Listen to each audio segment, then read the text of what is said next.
চট্টগ্রামে ১০ দিনব্যাপী নির্বাচনী পদযাত্রা শুরু করতে যাচ্ছে জাতীয় নাগরিক পার্টি এনসিপি। এ বিষয় নিয়ে আরো খবর জানাতে যুক্ত হচ্ছেন ফখরুল ইসলাম।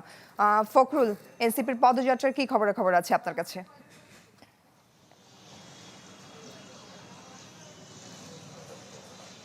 জয়ী এনসিপির আহ্বায়ক নাহিদ ইসলাম এবং মুখপাত্র আসিফ মাহমুদ তাদের যে গাড়ি বহর সেটি সকালে যাওয়ার কথা ছিল কক্সবাজারের চকরিয়া শহীদ জুলাই যোদ্ধা শহীদ ওয়াসিমের কবর জিয়ারত করতে, কিন্তু পথে যানজটের কারণে তারা সেখানে লক্ষ্যে পৌঁছতে পারেনি এবং সে গন্তব্যে না গিয়ে পূর্ব নির্ধারিত জায়গায় না গিয়ে পথে লোহাগাড়াতে আরেক জুলাই যোদ্ধা ইসমামের কবর তারা জিয়ারত করেন এবং জিয়ারত শেষে 10:50 দিকে সেখান থেকে চট্টগ্রামের চট্টগ্রামের বোয়ালখালীর উদ্দেশ্যে তারা রওনা করেন।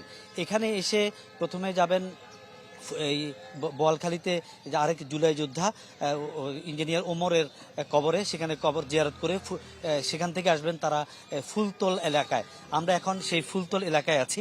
এই ফুলতল এলাকাতে একটি পথসভা করার কথা রয়েছে, যেহেতু চট্টগ্রাম ৮ আসনে এনসিপি তথা 11 দলীয় জোটের প্রার্থী জোবাইরুল ইসলাম আরিফ, তার সমর্থনে এনসিপির পক্ষ থেকে এখানে গণসংযোগ করা হবে এবং পথসভা অনুষ্ঠিত হবে।